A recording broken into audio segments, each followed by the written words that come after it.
कि अब हमारा नया रेक्टिफायर है ब्रिज रेक्टिफायर। तो मैंने आपको बताया था अभी फुल वेव जो रेक्टिफायर है वो सेंटर टेप ट्रांसफार्मर से भी बन गया था, सेंटर टेप रेक्टिफायर में हो गया था काम हमारा।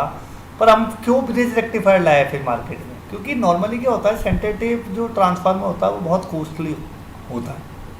तो अगर हमें हाई पावर का जो आउटपुट चाहिए तो उसके लिए हमें सेंटर टेप ट्रांसफार्मर भी ऐसा लेना पड़ेगा जो सेकेंडरी वाइंडिंग्स दो रखें और सेम हो, मतलब नंबर ऑफ टर्न्स रेशियो दोनों के सेम हो, जिससे कि वोल्टेज बराबर मिले।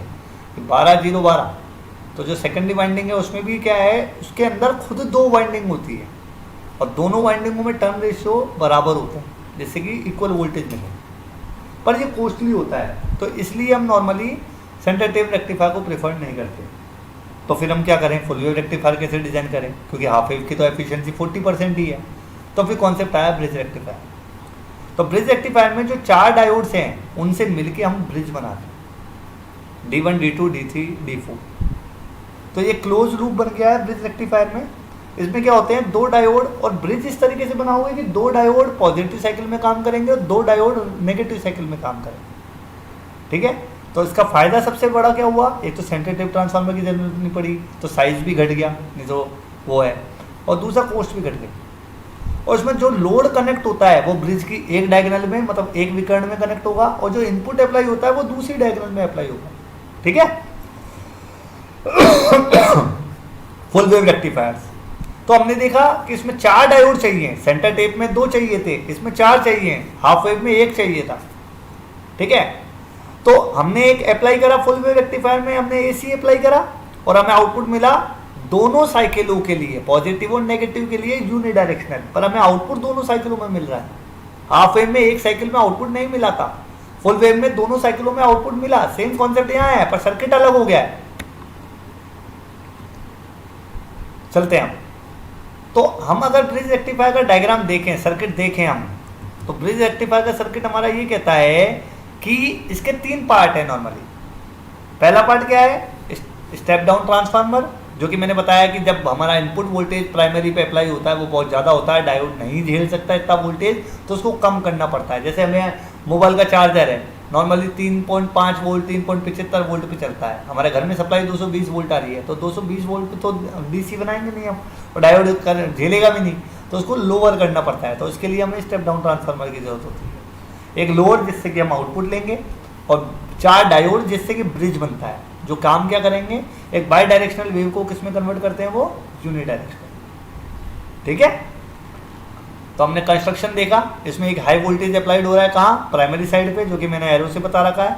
फिर सेकेंडरी वाइंडिंग जो है वो किससे कनेक्टेड है, ब्रिज नेटवर्क से। ठीक है, और जो लोड कनेक्टेड है वो डायगोनल में है, पॉइंट M और L के बीच में। ठीक है, सेकेंडरी वाइंडिंग के पॉइंट्स हैं A और B। ठीक है, जो 4 डायोड हैं वो लेबल्ड हैं D1 से लेकर D4 में, और सीरीज में लगे हुए हैं। और सीरीज में इस तरीके से लगाओगे कि जो 2 डायोड हैं वो पॉजिटिव में काम करेंगे और 2 डायोड नेगेटिव साइकिल में काम करेंगे। तो लोड है वो कनेक्टेड है किसमें, डायगोनल में, और जो इनपुट है वो अदर डायगोनल में कनेक्टेड है। फुल वेव रेक्टिफायर की वर्किंग क्या है, सबसे पहले हम देखते हैं कि हाई AC वोल्टेज हमने अप्लाई करा किस पे, प्राइमरी वाइंडिंग पे, जो कि मैंने एरो से बता रखा है। फिर उस प्राइमरी वाइंडिंग से हमें स्टेप डाउन ट्रांसफार्मर की मदद से सेकेंडरी वाइंडिंग पे लो वोल्टेज मिल गया। अब वो लो वोल्टेज अप्लाई कहाँ कर रहे हैं हम, ब्रिज पे। ठीक है, तो जो पॉइंट A है वो कनेक्टेड है D1 के P टर्मिनल से और D4 के N टर्मिनल से, और जो पॉइंट B है वो हमारा D2 के P टर्मिनल से और D3 के N टर्मिनल से। तो अब वापस वही साइकिल तो 2 ही होंगी, पॉजिटिव साइकिल और नेगेटिव साइकिल। तो पॉजिटिव साइकिल में क्या होता है वो देखते हैं। तो पॉजिटिव साइकिल में D1 पे और पॉजिटिव जा रहा है तो वो फॉरवर्ड हो गया, और D3 फॉरवर्ड हो जाएगा, और D2 और D4 हमारे जो हैं वो रिवर्स हो जाएंगे। तो जब कोई डायोड अगर फॉरवर्ड होता है तो वो शॉर्ट सर्किट हो जाता है, और जब कोई डायोड जब रिवर्स होता है तो वो क्या हो जाता है, ओपन सर्किट हो जाता है आइडियली।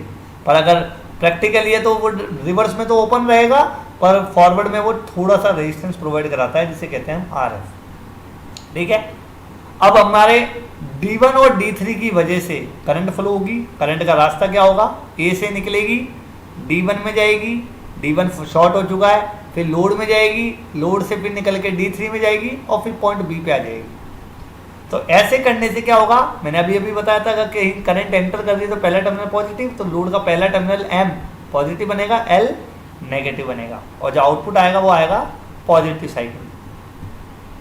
ठीक है, तो ये देखिए पॉजिटिव साइकिल मैंने डायग्राम बना रखा है, कौन सा शॉर्ट हुआ है कौन सा ओपन हुआ है, और उसी हिसाब से मैंने करंट की डायरेक्शन बता दी आपको। देखो ठीक है, नेगेटिव साइकिल में क्या होगा, नेगेटिव साइकिल में हमारा क्या होगा, डायोड जो होगा D2 और D4 काम करेंगे और D1 D3 काम नहीं करेंगे, पर जो M और L है वो वही रहेगी पोलैरिटी। ठीक है, नेगेटिव साइकिल में जो A टर्मिनल है वो हमारा क्या हो जाएगा नेगेटिव, और जो B टर्मिनल है वो हमारा क्या हो जाएगा पॉजिटिव। तो उससे क्या होगा D1 और D3 तो ओपन हो जाएंगे और D2 D4 फॉरवर्ड हो जाएंगे। अब देखते हैं एनालिसिस। एनालिसिस इसके हाफ वेव रेक्टिफायर की तरह ही है, पर इसमें बस थोड़े से चेंजेस है लिमिट के और रेजिस्टेंस के। तो वही Vs बराबर तो हमने पढ़ा था Vm sin ओमेगा टी, जैसे कि हमने वहां पे पढ़ा था हाफ वेव रेक्टिफायर में, और I बराबर Im sin ओमेगा टी। पर इसमें जो ith है वो 0 to पाई में भी मिल रहा है और पाई से 2 पाई में भी मिल रहा है। तो हमारी जो वेव है वो 0 से पाई में भी मिल रही है और पाई से 2 पाई में भी मिल रही है। ठीक है, सिमिलरली वी आउट भी हमें 0 से पाई में मिल रहा है और पाई से 2 पाई में मिल रहा है।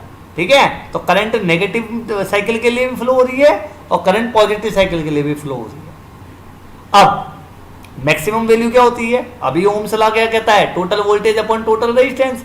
अब देखो हर साइकिल में 2 डायोड काम कर रहे हैं, एक डायोड का रेजिस्टेंस है Rf, तो 2 डायोड के कितने हो गए 2Rf, तो टोटल रेजिस्टेंस कितना हो गया 2Rf plus load 2Rf plus RL। ठीक है, अब एवरेज क्या होता है, मैंने अभी अभी बताया था एवरेज क्या होता है, total current upon total time. Area ही तो निकालना है, तो एरिया क्या है total current upon total time. और टोटल करंट क्या है, जैसे चेंज हो रही है तो इंटीग्रेट कर दो, तो 0 to t I d omega t upon total time t।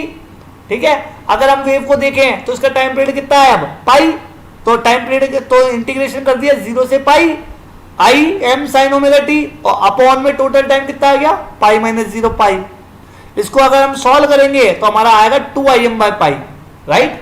अब Im की वैल्यू अगर हम रख देंगे तो आएगा 2Vm upon pi 2Rf plus RL। Clear है।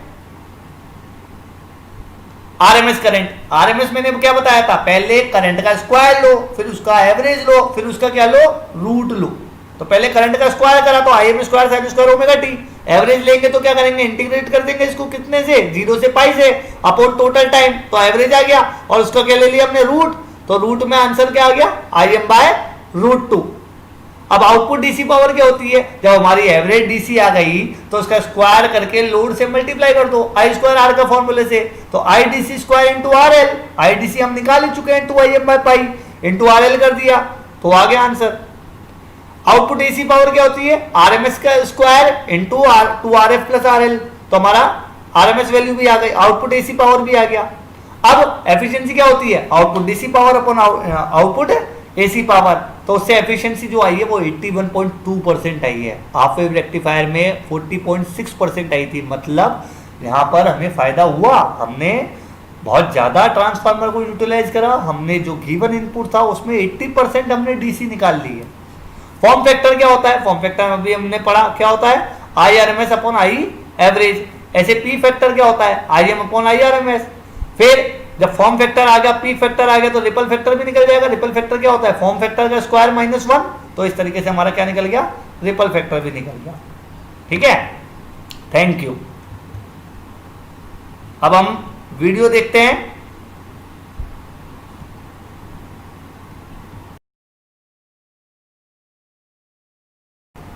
जैसे कि आप देखेंगे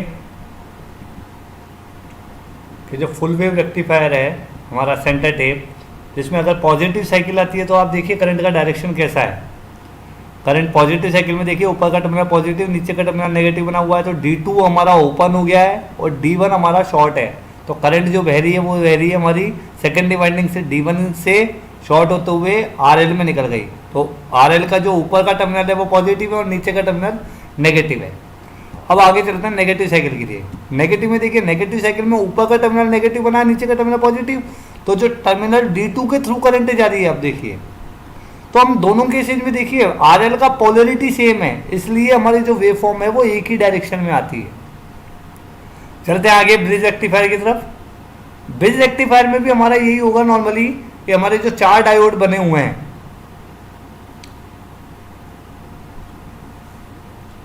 4 डायोड जो बने हुए हैं हमारे, तो देखिए पॉजिटिव साइकिल हमारी, पॉजिटिव साइकिल में हमारा जो देखिए करंट कैसे जा रहा है, हमारा पॉजिटिव साइकिल है, पॉजिटिव साइकिल में देखिए करंट ऐसे गया और फिर यहाँ से होके वापस हमारा यही करंट आ गया।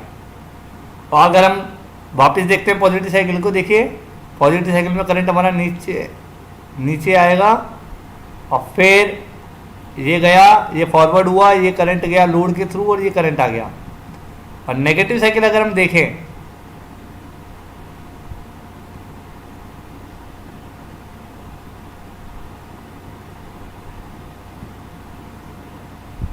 ये देखिए अब करंट ऊपर की तरफ से बहेगा, ऊपर से गया, ये आया और ये फॉरवर्ड हुआ और ये लोड के थ्रू अब यहाँ से आ गया। तो इस तरीके से अगर हम देखें तो हमको क्या मिल रहा है, आरएल में आउटपुट मिल रहा है। Thank you.